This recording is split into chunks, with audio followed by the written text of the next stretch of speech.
താൻ നിരന്തരം ചെയ്യുന്ന കർമ്മങ്ങൾ താൻ അനുഭവിച്ചിടുന്നേ വരും എന്നാണ് ഗുരുവചനം. അപ്പം അത്രയും മഹത്തരമായിട്ടുള്ള കർമ്മങ്ങൾ ചെയ്യുന്നവർ ആ കർമ്മത്തിനനുസരിച്ചിട്ടുള്ള ഗതിയെയും, നീചകർമ്മങ്ങൾ ചെയ്യുന്ന ആളുകൾ നീചമായിട്ടുള്ള ഗതിയെയും പ്രാപിക്കും എന്നാണ് ധർമ്മം പറയുന്നത്. അപ്പം അതുകൊണ്ട് ഒരു ഗുരുനാഥൻ്റെ സഹായം അതിന് ആവശ്യമാണെന്ന് പൊതുവിൽ പറയാറുണ്ട്. എന്നാലാണ് നമുക്ക് ആ ഒരു പാതയിലേക്ക് നേരത്തെ പറഞ്ഞ വിധി എന്ന് പറയുന്നൊരു ടെംപ്ലേറ്റിൽ എപ്പോഴും വീണ് കിടക്കാതെ അതിൽ നിന്ന് ഉയരാൻ സാധിക്കുള്ളൂ. ചില മഹാത്മാക്കൾക്ക് അവരുടെ പുണ്യം കൊണ്ട് തന്നെ ഭഗവാൻ തന്നെ സ്വയം ഗുരുവായിട്ട് വരും. മരിച്ചതിന് ശേഷം കിട്ടുന്ന എന്തോ ആനന്ദാവസ്ഥ എന്നുള്ളത് മോക്ഷം എന്നുള്ള വാക്കിൻ്റെ ഏറ്റവും താഴ്ന്നു വരണമെന്ന് വിശ്വസിക്കുന്ന ആളാണ് ഞാൻ. ശരിയായിക്കൊള്ളുന്നില്ല, പക്ഷെ എൻ്റെ വിഷയമാണ് ഞാൻ പറയുന്നത്. പുരുഷാർത്ഥങ്ങളിൽ ഏറ്റവും വലുത് ധർമ്മം, അർത്ഥം, കാമം, മോക്ഷം. മോക്ഷമാണ് ഏറ്റവും വലുതായിട്ട് കണക്കാക്കുക.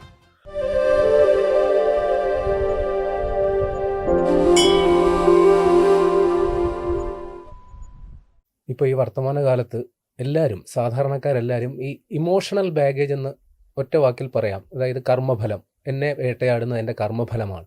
വാസ്തവത്തിൽ നമ്മൾ ഇന്ന് വർത്തമാനകാലത്തിന് അനുഭവിക്കുന്ന ക്ലേശകൾക്ക്, എല്ലാ പ്രശ്നങ്ങൾക്കും നമ്മുടെ ഈ കർമ്മഫലമാണോ? അങ്ങനെ ഒരു സംഗതി ഉണ്ടോ? ഈ കർമ്മഫലം എന്ന് പറയുന്ന വാസ്തവത്തിൽ ഉണ്ടോ? എന്താണ് ഇതിനെക്കുറിച്ച് പറയാനുള്ളത്? തീർച്ചയായിട്ടും കർമ്മം എന്നുള്ളതുണ്ട്, അതിൽ തർക്കമൊന്നുമില്ല. അപ്പോൾ നോക്കൂ, നമ്മൾ താൻ നിരന്തരം ചെയ്യുന്ന കർമ്മങ്ങൾ താൻ അനുഭവിച്ചിടുന്നേ വരും എന്നാണ് ഗുരുവചനം. അപ്പം അത്രയും മഹത്തരമായിട്ടുള്ള കർമ്മങ്ങൾ ചെയ്യുന്നവർ ആ കർമ്മത്തിനനുസരിച്ചിട്ടുള്ള ഗതിയെയും, നീചകർമ്മങ്ങൾ ചെയ്യുന്ന ആളുകൾ നീചമായിട്ടുള്ള ഗതിയെയും പ്രാപിക്കും എന്നാണ് ധർമ്മം പറയുന്നത്. അതിൻ്റെ അർത്ഥം ഇപ്പം നേരത്തെ നമ്മൾ പറഞ്ഞ പോലെ, നിങ്ങൾ കുറേ നല്ലത് ചെയ്ത് കഴിഞ്ഞാൽ നിങ്ങൾക്ക് മരിച്ചു കഴിഞ്ഞിട്ട് നല്ലത് കിട്ടുന്നോ, കുറേ ചീത്ത കഴിഞ്ഞാൽ നിങ്ങൾ മരിച്ചത് കഴിഞ്ഞിട്ട് നിങ്ങൾ മോശമായി പോകുന്നു. നോക്കൂ, നമ്മൾ എന്ത് ചെയ്യുന്നു എന്നുള്ളതിനനുസരിച്ചിട്ടാണ് നമ്മുടെ ഫ്യൂച്ചർ എപ്പോഴും നിർണ്ണയിക്കപ്പെട്ടിട്ടുള്ളത്. നന്നായിട്ട് പഠിച്ച് നല്ല ആധ്യാത്മികമായിട്ടുള്ളൊരു പാരമ്പര്യത്തിൽ വളർന്ന് ധർമ്മത്തിനും വീടിനും വേണ്ട രീതിയിലുള്ള കാര്യങ്ങളൊക്കെ ചെയ്തു കൊടുത്ത് വളരുന്നൊരു കുട്ടിക്ക് ഉണ്ടാവുന്ന ഫ്യൂച്ചറും ഇതൊന്നും വേണ്ട, ഇതൊന്നും ശാശ്വതമല്ല, എൻ്റെ സന്തോഷം മാത്രമാണ് വലുത് എന്ന് കരുതി ജീവിക്കേണ്ട ഒരു കുട്ടിക്ക് ഉണ്ടാവുന്ന ഫ്യൂച്ചറും നമ്മൾ എൻറ്റയർലി ഡിഫറൻസ് ആണ്. അതാ കർമ്മഫല, എന്ത് ചെയ്തോ അതിനുള്ളത് കിട്ടണു. നമ്മൾ വിധിച്ചേ നമ്മൾ കൊയ്യൂന്ന് പറയാറില്ലേ? അപ്പം അതുകൊണ്ട് കർമ്മഫലം എന്നുള്ള കാര്യത്തിൽ തർക്കമില്ല, അത് തീർച്ചയായിട്ടും ഉണ്ട്. നമ്മൾ നല്ലത് ചെയ്യുന്നതിനനുസരിച്ചിട്ടുള്ള ഗുണഫലങ്ങൾ നമുക്ക് ഉണ്ടാവും എന്നുള്ള കാര്യത്തിൽ തർക്കമില്ല. പക്ഷേ ഈ പ്രശ്നം എന്ന് വെച്ച് കഴിഞ്ഞാൽ, ഈ നമുക്ക് ആത്യന്തികമായിട്ട് നമ്മൾ വന്ന സ്രോതസ്സിലേക്ക് തന്നെ നമ്മൾ തിരിച്ചു പോകുക എന്നുള്ളതാണ് നിവൃത്തി. അതിനാണ് നമ്മൾ ഈ മോക്ഷം എന്ന് പറയുന്നത്. പിന്നീട് വീണ്ടും ഈ ജനന മരണ ചക്രങ്ങളിൽ ചെന്ന് വീഴാതിരിക്കുക, വീണ്ടും അനുഭവിക്കാതിരിക്കുക പലപ്പോഴും. ഇപ്പോൾ ഗുരുവായൂരപ്പൻ്റെ കഥകൾ പറയുന്ന സമയത്ത് ചെറുമുക്ക് അത്യാശ്രമമായിട്ടൊരു കഥ പറയും. അദ്ദേഹം തൃച്ചംബര അമ്പലത്തിൻ്റെ താഴെയുള്ള ഒരു കഴിക്കാത്ത കാഞ്ഞിരം എന്നൊക്കെ പറയും, അതിൻ്റെ താഴെ വിശ്രമിക്കുന്ന ആളാണ്. അപ്പോൾ അദ്ദേഹത്തെ കാണാൻ ഒരിക്കൽ വില്വമംഗലം സ്വാമിയാർ ഭഗവാനെ കാണാൻ വേണ്ടി വന്നതാണ് തൃച്ചംബര അമ്പലത്തിൽ. അപ്പോൾ നോക്കുമ്പോൾ ഭഗവാൻ ഈ ചെറുമുക്ക് അത്യാശ്രമിയെ തലെടുത്തിട്ട് മടിയിൽ വെച്ച് കൊടുത്തിട്ട് ഭഗവാന്റെ കയ്യിലുള്ള ഒരു മോതിരം വാട്ടവർ, അതുകൊണ്ട് ഇദ്ദേഹത്തിൻ്റെ വ്രണങ്ങളിലുള്ള പുഴുക്കളെ ഭഗവാൻ ഇങ്ങനെ തോണ്ടി തോണ്ടി കളയുകയാണത്രേ. അപ്പോൾ ഈ വില്വമംഗലത്തിന് അത് കണ്ടിട്ട് വല്ലാത്തൊരു പ്രയാസം ഉണ്ടായി. കാരണം ഇത്രയധികം അധമായിട്ടുള്ളൊരു പ്രവൃത്തി ഭഗവാൻ ചെയ്യണം, ഒരു മനുഷ്യൻ്റെ രക്തമൊക്കെ ഭഗവാന്റെ വസ്ത്രങ്ങളിലാവണം, ഏറ്റവും മോശം എന്നുള്ള രീതിയിലുള്ളൊരു വ്രണങ്ങളിൽ നിന്ന്, അതിൽ നിന്ന് അദ്ദേഹത്തിൻ്റെ വ്രണങ്ങളിൽ നിന്നുള്ള പുഴുക്കളെ ഭഗവാൻ പെറുക്കി കളയണം. അപ്പോൾ വില്വമംഗലം പോലും സംശയിച്ചു, ഭഗവാൻ എന്തിനിങ്ങനെ ചെയ്യണം. അപ്പോൾ ഭഗവാൻ ഇങ്ങനെ ചെയ്യുന്നത് കണ്ട് കുറേ നേരം നിന്നിട്ട് സഹി കെട്ടിട്ട് വില്വമംഗലം ചോദിച്ചു അത്ര അദ്ദേഹത്തോട്, ഭഗവാനെ, അങ്ങേക്ക് ഇത്രയധികം കാരുണ്യം അദ്ദേഹത്തോട് ഉണ്ട് എന്നുണ്ടെങ്കിൽ അങ്ങേക്ക് ഈ അസുഖം അങ്ങോട്ട് മാറ്റി കൊടുത്താൽ പോരെ, അല്ലാതെ ഇക്കണ്ട രീതിയിൽ ഇങ്ങനെ ട്രീറ്റ് ചെയ്യേണ്ട ആവശ്യമുണ്ടോ? ഈ അസുഖം അങ്ങോട്ട് മാറ്റിക്കഴിഞ്ഞാൽ പിന്നീടുള്ള കാലത്ത് അദ്ദേഹത്തിന് ഈ പ്രയാസങ്ങളൊന്നും അനുഭവിക്കാതെ ജീവിക്കാലോ. അപ്പോൾ ഭഗവാൻ ഈ ഒരു കർമ്മം ചെയ്തുകൊണ്ട് തന്നെ ഭഗവാൻ പറഞ്ഞു അത്രേ, ഈ ഒരു കർമ്മം കൊണ്ട്, ഈ ഒരു ജന്മം കൊണ്ടും തീരാവുന്നതേ ഇപ്പോഴുള്ളൂ. ഇത് ഞാൻ മാറ്റി കൊടുത്തു കഴിഞ്ഞാൽ ഇനിയും ഇത് മാറാനായിട്ട് വീണ്ടും ജന്മങ്ങളിലേക്ക് പോകേണ്ടി വരും. എന്തിനാണ് അനുഭവിക്കുന്നത്, ഇതോടുകൂടി തീരണം, അങ്ങനെ തീരട്ടെ എന്നാണ് അത്ര ഭഗവാന്റെ പക്ഷം. ഇതാണ് പലപ്പോഴും നമുക്ക് ഉണ്ടായിട്ടുള്ളത്. കർമ്മത്തിന്റെ ശക്തി എന്ന് പറയുന്നത്, ഇപ്പോൾ ഭഗവാൻ തന്നെ കർമ്മയോഗം വളരെ വിശദമായിട്ട് അർജുനന് പറഞ്ഞു കൊടുക്കുന്നുണ്ട് ഭഗവത്ഗീതയിൽ. നമ്മൾ ചെയ്യുന്ന കർമ്മങ്ങൾ ഈ പറഞ്ഞതുപോലെ പുണ്യത്തിൻ്റെയോ പാപത്തിൻ്റെയോ ഡെപ്പോസിറ്റിൽ വരാതിരിക്കുക എന്നല്ല നല്ലത്. പുണ്യത്തിൻ്റെ ഡെപ്പോസിറ്റ് വന്നു കഴിഞ്ഞാൽ അത് അനുഭവിക്കാനായിട്ട് ജനിക്കണം, പാപത്തിന്റെ ഡെപ്പോസിറ്റ് വന്നു കഴിഞ്ഞാൽ അത് അനുഭവിക്കാനായിട്ടും ജനിക്കണം. അപ്പൊ എന്തേ നിവൃത്തിയുള്ളൂ? പുണ്യപാപ ഭേദമില്ലാതെ സർവവും ഭഗവാന് എന്നുള്ള അർപ്പണ ബുദ്ധിയോടുകൂടി ചെയ്യാം. പലപ്പോഴും നമ്മൾ പറയാറില്ലേ, ഈ സർവം നാരായണായേതി സമർപ്പയാമി എന്ന് പറഞ്ഞൊരു തത്വമുണ്ട്. എന്ത് ചെയ്യുമ്പോഴും അത് നല്ലതായിക്കോട്ടെ ചീത്തയായിക്കോട്ടെ അത് ആർക്ക് സമർപ്പിച്ച് ചെയ്യുക? ഭഗവാന് സമർപ്പിച്ച് ചെയ്യുക. അപ്പോൾ നമ്മുടെ ക്രെഡിറ്റിൽ അതില്ല. ഇപ്പോൾ നല്ലൊരു രീതിയിലുള്ള ഒരു ഭക്ഷണം കഴിക്കാനുള്ളൊരു ഭാഗ്യം കിട്ടി വെച്ചാൽ നമുക്ക് റെക്കഗ്നൈസേഷൻ കിട്ടി, നമുക്കൊരു അവാർഡ് കിട്ടി. ഭഗവാനെ ഇതൊക്കെ ഞാൻ അങ്ങേക്ക് തരുന്നു. നമുക്കൊരു ദുഃഖമുണ്ടായി, ഇപ്പോൾ ഒരു ദുഃഖമുണ്ടായി അല്ലെങ്കിൽ വിവാഹ പ്രയാസങ്ങളുണ്ടായി, ഭഗവാനെ ഈ ദുഃഖം എനിക്ക് തന്നു അങ്ങാണ്, ഇത് ഞാൻ അങ്ങേക്ക് തരുന്നു. ഉദാഹരണം ചെയ്ത് നോക്കൂ, ഉണ്ണികൃഷ്ണൻ മനസ്സിൽ കളിക്കുമ്പോൾ ഉണ്ണികൾ മറ്റു വേണോ നോക്കണം എന്നുള്ള പുത്രദുഃഖത്തിന് മുകളിൽ ഭഗവാൻ കൊടുത്തു. ആ പുത്രദുഃഖം എടുത്തിട്ട് ഇപ്പം മഞ്ജുളയ്ക്ക് ഭഗവാന് മാല ചാർത്താൻ പറ്റില്ല എന്നുള്ള ദുഃഖം എടുത്തിട്ട് മഞ്ജുള ഭഗവാൻ കൊടുത്തു ആൽത്തറയിൽ കൊണ്ടുപോയിട്ട്. അപ്പോൾ ഒക്കെ അങ്ങോട്ട് കൊടുക്കുക എന്നുള്ളതേ ഉള്ളൂ. സർവ്വവും ഭഗവാൻ എന്നുള്ള സങ്കല്പത്തോടു കൂടി ചെയ്തു കഴിഞ്ഞാൽ ഈ ഡെപ്പോസിറ്റിൻ്റെ ഇഷ്യൂ ഉണ്ടാവില്ല എന്നാണ് പറയുക. അതുകൊണ്ടാണ് പലപ്പോഴും നമ്മൾ ആചാര്യന്മാരൊക്കെ പറയണത് എപ്പോഴും ഒരു ദിവസം അവസാനിപ്പിക്കുമ്പോൾ മിനിമം എന്ത് ചെയ്യുക, ഇന്ന് ചെയ്തത് മുഴുവൻ ഭഗവാനെ ഞാൻ അങ്ങേക്കുള്ള അർച്ചനയായിട്ട് സമർപ്പിക്കുമെന്ന് പറഞ്ഞിട്ട് അതിൻ്റെ ഒന്നിൻ്റെയും ഉടമസ്ഥാവകാശം നമുക്കില്ലാത്ത രീതിയിൽ സമർപ്പിക്കാൻ പറയുക. കർമ്മം എന്നുള്ള പ്രാരാബ്ധം ഉണ്ട് എന്ന് ഭഗവാൻ പോലും കാണിച്ചെന്നായിട്ട് ആചാര്യന്മാർ പറയാറുണ്ട്. ഉദാഹരണത്തിന് ഇപ്പം ഈ രാമാവതാരം ഉണ്ടായ സമയത്ത് ബാലി എന്ന് പറയുന്ന വാനറിനെ ഭഗവാൻ ഒളിയമ്പ് ചെയ്ത് കൊല്ലുകയാണ് ചെയ്യുന്നത്. ഈ സുഗ്രീവനുമായിട്ടുള്ള യുദ്ധത്തിൻ്റെ ഇടയിൽ രാമനാണ് ബാലിയെ വധിക്കുന്നത്. ഇതേ ബാലിയാണത്ര ജര എന്ന് പറയുന്ന വേടനായിട്ട് അവതരിച്ചിട്ട് ദ്വാപര യുഗത്തിൽ ഭഗവാന്റെ കാലിലേക്ക് അസ്ത്രം അയച്ച് ഭഗവാന്റെ കൃഷ്ണാവതാര ലീലയ്ക്ക് താൽക്കാലികമായിട്ടുള്ള ഒരു പരിസമാപ്തി, ആ ശരീരം ഇല്ലാത്ത അവസ്ഥയിലേക്ക് എത്തിക്കുന്നത്. അപ്പം നമുക്ക് ഭഗവാന് പോലും കർമ്മപ്രാരാബ്ധങ്ങളിലൂടെ കടന്നുകൊണ്ട് വന്നിട്ടുണ്ട് എന്നാണ് ആചാര്യന്മാർ പലരും പറയാറുള്ളത്. ഇപ്പം ഈ കൗരവ കുലം മുഴുവൻ നശിപ്പിച്ചു എന്നുള്ള ഭഗവാന്റെ ആ കർമ്മ ആയിരിക്കാൻ ചിലപ്പോൾ ഗാന്ധാരി എന്ന് പറയുന്ന ഒരു അമ്മയുടെ ശാപമായിട്ട് കർമ്മഫലമായിട്ട് വന്നിട്ടുണ്ടാവും. അപ്പോൾ ഭഗവാൻ പറയണത് എനിക്ക് പോലും കർമ്മങ്ങളിലൂടെ കടന്നു പോകേണ്ട സാഹചര്യമുണ്ട്. എപ്പോൾ? ഒരു മനുഷ്യനായിട്ട് ഈ ഭൂമിയിലൂടെ ജീവിച്ചു പോകുന്ന സമയത്ത്. മനുഷ്യൻ്റെ ശരീരം എടുത്തു കഴിഞ്ഞാൽ പിന്നെ നമ്മൾ ഈ ഒരു ലോകത്ത് വന്നു കഴിഞ്ഞാൽ ഇവിടുത്തെ കർമ്മപ്രാരാബ്ധങ്ങളിലൂടെ കടന്നു പോകാന്നല്ലാതെ ഈശ്വരനാണെങ്കിൽ പോലും നിവൃത്തിയില്ല, പോയേ പറ്റുള്ളൂ. അപ്പം അല്ലെങ്കിൽ പരശുരാമസ്വാമി എന്ന് പറയുന്നത് സാക്ഷാൽ നാരായണൻ്റെ അവതാരമാണ്. അദ്ദേഹം എന്തിനാണ് ഈ ക്ഷത്രിയരെയും മറ്റുള്ളവരെയൊക്കെ കൊന്നതിൻ്റെ പാവം തീർക്കാനായിട്ട് തീർത്ഥാടനം ചെയ്തത്? അദ്ദേഹം ഭഗവാനാണെന്നുകൊണ്ട് പണ്ട് മിണ്ടാതിരുന്നാൽ പോരെ? അങ്ങനെയല്ല. പ്രാരാബ്ധം എന്നുള്ളതും കർമ്മം എന്നുള്ളതും സത്യമാണ്. അത് ഭഗവാനാണെങ്കിൽ പോലും അങ്ങനെയാണ്.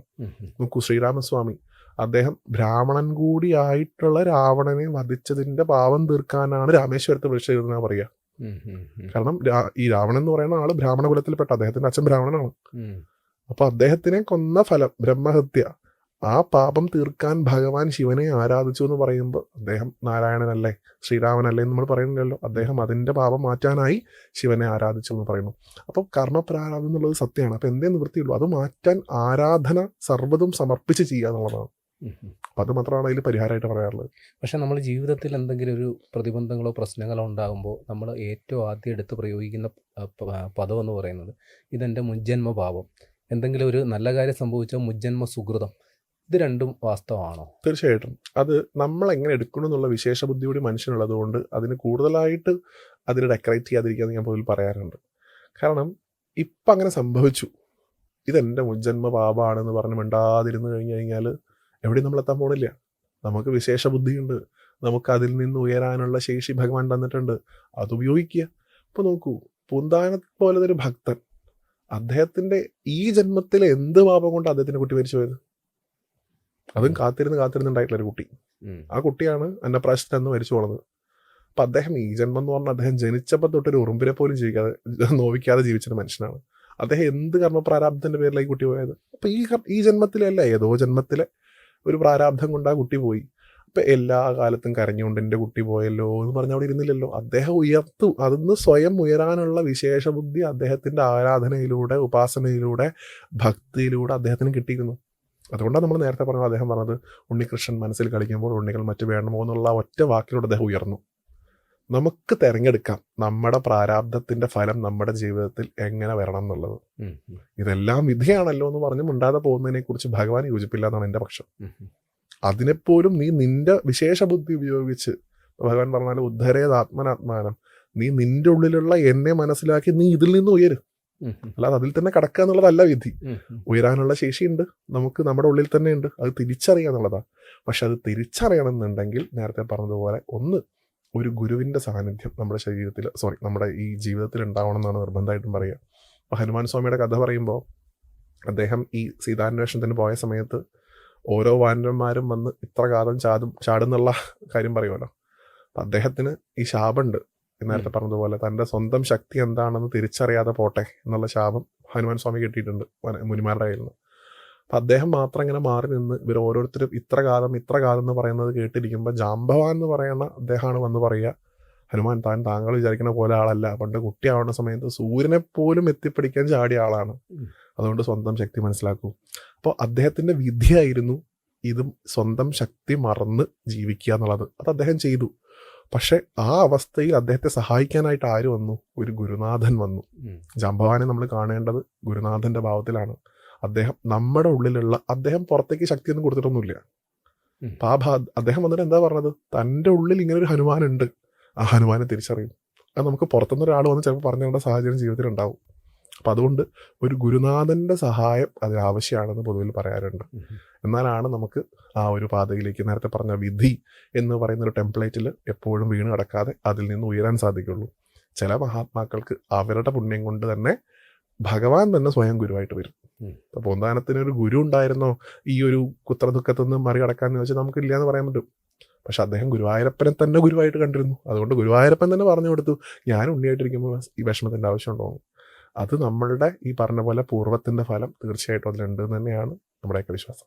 ഇപ്പോൾ ഈ പഴയകാല യുഗപുരുഷന്മാരൊക്കെ മോക്ഷപ്രാപ്തി നേടി എന്ന് നമ്മളിങ്ങനെ പഠിച്ചിട്ടുണ്ട്. ആധുനിക കാലത്ത് അല്ലെങ്കിൽ വർത്തമാന കാലത്ത് നമുക്കിപ്പോൾ ഒരുപാട് പ്രശ്നങ്ങളും പ്രതിബന്ധങ്ങളും ഒക്കെ നമ്മൾ കടന്നു പോകുമ്പോൾ ഇതിൽ നിന്നൊക്കെ ഒരു മോക്ഷം ഉണ്ടാകണേ എന്ന് നമ്മളിങ്ങനെ ആഗ്രഹിക്കാറുണ്ട്. വാസ്തവത്തിൽ ഈ മോക്ഷപ്രാപ്തി എന്ന് പറയുന്ന പദം ഈ മരണാനന്തര ജീവിതത്തെയാണോ ഉദ്ദേശിക്കുന്നത്, അതോ ഈ സ്വർഗാരോഹണം പോലെയുള്ള വലിയ വിശാലമായൊരു കൺസെപ്റ്റാണോ? ഇത് നമ്മൾ എടുക്കുന്നതിനനുസരിച്ച് ഇതിൻ്റെ താഴ്ന്ന തലമാണ് ഞാൻ മനസ്സിലാക്കിയിടത്തോളം മരണശേഷം ഉത്തമമായിട്ടുള്ള ഒരവസ്ഥ എന്നുള്ളത്, മരിച്ചതിന് ശേഷം കിട്ടുന്ന എന്തോ ആനന്ദാവസ്ഥ എന്നുള്ളത് മോക്ഷം എന്നുള്ള വാക്കിൻ്റെ ഏറ്റവും താഴ്ന്ന തലം എന്ന് വിശ്വസിക്കുന്ന ആളാണ് ഞാൻ. അത് ശരിയായിക്കൊള്ളുന്നില്ല, പക്ഷെ എൻ്റെ വിഷയമാണ് ഞാൻ പറയുന്നത്. പുരുഷാർത്ഥങ്ങളിൽ ഏറ്റവും വലുത് ധർമ്മം, അർത്ഥം, കാമം, മോക്ഷമാണ് ഏറ്റവും വലുതായിട്ട് കണക്കാക്കുക. അപ്പോൾ മോക്ഷം എപ്പോൾ കിട്ടുന്നു? മോക്ഷം കിട്ടുന്നത് ശരീരം പോയതിന് ശേഷമാണ് എന്നുള്ള സങ്കല്പം എനിക്കില്ല. എന്തായാലും അത് ഭാരതത്തിൻ്റെ പാരമ്പര്യം അങ്ങനെയല്ല എന്നാണ് ഞാൻ വിശ്വസിക്കുന്നത്. കാരണം ഭാഗവതത്തിൽ തന്നെ ഇപ്പം മോക്ഷാവസ്ഥയെ തന്നെയാണ് നമ്മൾ ഒരു തരത്തിൽ അല്ലെങ്കിൽ മറ്റൊരു തരത്തിൽ സമാധിയാവസ്ഥ എന്നും പറയാറുണ്ട്. അപ്പം അയാൾക്ക് മോക്ഷം കിട്ടി, അയാൾ സമാധിയായി എന്ന് പറഞ്ഞാൽ ഇന്നത്തെ സാമാന്യ അർത്ഥത്തിന് നമ്മൾ മനസ്സിലാക്കുന്നത് അയാൾ ശരീരം വെടിഞ്ഞു എന്നുള്ളതാണ്. അതല്ല അതുകൊണ്ട് ഉദ്ദേശിക്കുന്നത്. ഇപ്പം ഗോപസ്ത്രീകൾ ഭഗവാൻ വൃന്ദാവനത്തിൽ നിന്നുകൊണ്ട് ഈ കടമ്പ മരത്തിൻ്റെ മുകളിൽ നിന്നുകൊണ്ട് ഭഗവാൻ പുല്ലാങ്കുഴൽ വായിച്ച സമയത്ത് വൃന്ദാവനത്തിലെ മുഴുവൻ ഗോപസ്ത്രീകളും സമാധ്യാവസ്ഥയിലായി എന്ന് ഭാഗവതം പറയാറുണ്ട് പലപ്പോഴും. അതിൻ്റെ അർത്ഥം ഗോപസ്ത്രീകളുടെയൊക്കെ ശരീരം പോയി എന്നല്ല, പരമമായിട്ടുള്ള ആനന്ദാവസ്ഥയെ അവർ അനുഭവിക്കുന്നു എന്നുള്ളതാണ്. അപ്പോൾ മോക്ഷം എന്ന് പറഞ്ഞാലും അല്ലെങ്കിൽ നേരത്തെ പറഞ്ഞ പോലെ സമാധി എന്ന് പറഞ്ഞാലും അതിനെ പരമമായിട്ടുള്ള ആനന്ദാവസ്ഥ അനുഭവിക്കുന്ന ആ ഒരു അവസ്ഥയാണ് മോക്ഷം എന്ന് വിളിക്കുന്നത്. അല്ലാതെ ശരീരം പോയിട്ട് കിട്ടുന്ന എന്തോ സുഖത്തിനെ കുറിച്ചല്ല അവിടെ പറയണത്. മോക്ഷം എന്ന് പറഞ്ഞാൽ നേരത്തെ ഞാൻ പറഞ്ഞതുപോലെ നമ്മൾ ഏത് സ്രോതസ്സിൽ നിന്ന് വന്നോ ആ സ്രോതസ്സിലേക്ക് തന്നെ തിരിച്ചു പോയതിന് ഏറ്റവും പിന്നീട് തിരിച്ചു വരേണ്ട ആവശ്യമില്ല എന്ന് പറയും. അപ്പോൾ പൂന്താനത്തെ ഭഗവാൻ മോക്ഷം കൊടുത്തു എന്ന് പറയുന്നതിൻ്റെ അർത്ഥം പൂന്താനത്തിന് പിന്നെയും ഈ ജനന മരണ ചക്രങ്ങളിലൂടെ ഇവിടെ വന്ന് ജനിച്ച് ബുദ്ധിമുട്ടേണ്ട അവസ്ഥ വന്നിട്ടില്ല. അദ്ദേഹത്തെ ഭഗവാൻ വൈകുണ്ഠത്തിലേക്ക് കൊണ്ടുപോയി എന്നാണ് നമ്മൾ പറയുക. അതിൻ്റെ അർത്ഥം നമ്മൾ കണക്കാക്കുമ്പോൾ നോക്കൂ, വൈകുണ്ഠം എന്ന് പറയുന്ന വാക്കിന് തന്നെ നമ്മളതിനെ ചിന്തിക്കുക, ഈ പാലാഴി, അതിൻ്റെ മുകളിലൊരു സർപ്പം, അതിൻ്റെ മുകളിൽ ഭഗവാൻ ഇങ്ങനെ കിടക്കുന്നു. വൈകുണ്ഠം എന്നുള്ള വാക്കിന് വികുണ്ഠത ഇല്ലാത്തത് എന്നുള്ള അർത്ഥമുണ്ട്. എന്ന് വെച്ചാൽ സംശയങ്ങളില്ലാത്ത സ്ഥലം എന്നാണ് അതിൻ്റെ അർത്ഥം, സാമാന്യാർത്ഥം. അല്ലാതെ അതിന് പാലാഴി എന്നൊരു ടെംപ്ലേറ്റ് മാത്രം കൊടുക്കാണ്ട് ഇങ്ങനെ കാണുമ്പോഴാണ് നമ്മൾ നേരത്തെ പറഞ്ഞ പോലെ ഭാരതത്തിൻ്റെ അറിവിൻ്റെ പാരമ്പര്യത്തിൽ നമ്മൾ പഠിക്കണത്. വെച്ചാൽ വൈകുണ്ഠം എന്ന് പറഞ്ഞു കഴിഞ്ഞാൽ സംശയങ്ങൾക്ക് സ്ഥാനമില്ലാത്ത സ്ഥലം. എന്താ സംശയം? ഞാൻ നേരത്തെ പറഞ്ഞു, നമ്മളല്ലാത്ത എന്തൊക്കെയുണ്ട് എന്നുള്ളതാണ് ഏറ്റവും വലിയ സംശയം. ആ സംശയത്തിന് സ്ഥാനമില്ല. അപ്പം നമ്മൾ ഗുരുവായൂരപ്പൻ്റെ ലോകത്തേക്ക് പോയി കഴിഞ്ഞാൽ കാണുന്നതൊക്കെ വിഷ്ണുവാണെന്ന് പറയുക. അവിടെ കാണുന്ന ആൾക്കാരൊക്കെ ചതുർബാഹുവാണ്, കാണുന്ന ആൾക്കാർക്കൊക്കെ വനമാല ഉണ്ട്, കാണുന്ന ആൾക്കാർക്കൊക്കെ ശംഖും ചക്രം ഗദം എല്ലാം അങ്ങനെയാണ്. സാരൂപ്യം എന്ന് പറയും, ഭഗവാൻ അതേ രൂപം എല്ലാവർക്കും ഉള്ളത്ര. വെച്ചാൽ അവിടെ ഭഗവാൻ അല്ലാണ്ട് വേറെ ഒന്നുമില്ല. അപ്പം ആ അവസ്ഥയിലേക്ക് നമുക്ക് എത്താൻ സാധിക്കുന്നതിനെയാണ് ഈ മോക്ഷം എന്ന് വിളിക്കുന്നത്. അത് ആത്യന്തികമായിട്ട് ഈ ഭൂമിയിൽ തന്നെ ഇരുന്നുകൊണ്ട് നമുക്ക് അനുഭവിക്കാൻ സാധിക്കും. അത് അനുഭവിക്കാൻ എത്രയോ മഹാത്മാക്കളുണ്ട്. നമ്മളൊക്കെ ആ പാതയിലേക്ക് എത്തും. ഇനിയിപ്പോൾ യോഗത്തിൻ്റെ അവസ്ഥയിൽ പറയുകയാണെങ്കിൽ നമുക്ക് ഈ ഷഡാചാര ചക്രങ്ങളുണ്ടല്ലോ, മൂലാധാരം, സ്വാധിഷ്ഠാനം, മണിപൂരകം, അനാഹതം, വിശുദ്ധി, ആജ്ഞ. ഈ 6 ചക്രങ്ങളിൽ മൂലാധാരത്തിലിരിക്കുന്ന ഭഗവതിയായിട്ടുള്ള കുണ്ഡലിനി ഈ ഓരോ ചക്രങ്ങളെ ഭേദിച്ചുകൊണ്ട് ആജ്ഞയ്ക്കുമപ്പുറത്തുള്ള സഹസ്രാരത്തിലിരിക്കുന്ന ശിവനുമായിട്ട് സമ്മേളിക്കുന്നതാണ് മോക്ഷം എന്നാണ് പറയുക. ഈ എനർജിയുടെ മുകളിലേക്കുള്ള ഉയർച്ച, അതിനെ തന്നെയാണ് നമ്മൾ ഉത്സവം എന്നും പറയുന്നത്, ഈ ഊർജം മുകളിലേക്ക് പോകുന്നത്. അപ്പം സഹസ്രാരത്തിൽ ഭഗവതി ഒരുമിച്ച് ശിവനുമായിട്ടിരിക്കുമ്പോൾ അവിടെ അമൃതത്തിൻ്റെ വർഷം ഉണ്ടാവണമെന്നാണ് സങ്കല്പം. അതാണ് മോക്ഷം എന്നും പറയാനുണ്ട്. അപ്പോൾ ഇങ്ങനെ പല കോണ്ടെക്സ്റ്റാണ് ഉള്ളത്. ഇതൊന്നും തന്നെ മരണാനന്തര ജീവിതത്തെക്കുറിച്ചുള്ളതല്ല. മരണാനന്തര ജീവിതം എന്ന് പറയുന്നത് നേരത്തെ നമ്മൾ പറഞ്ഞ പോലെ നമ്മൾ ചെയ്ത ഒരു ഫലത്തിനനുസരിച്ചിട്ടുള്ള ഏതെങ്കിലും ഒരു ജന്മം നമുക്ക് കിട്ടും. അതേതാണെന്നുള്ളത് നമ്മൾ ചെയ്യുന്ന കണക്കിനനുസരിച്ചിരിക്കും. അപ്പോൾ പുണ്യം ചെയ്താലും നല്ലത് കിട്ടും. ചിലപ്പോൾ നമ്മൾ ദേവന്മാരായിട്ട് ജനിക്കേണ്ടി വരും. അതിനും ഈ ചക്രങ്ങളിലൂടെ കടന്നുകൊണ്ടുവരും.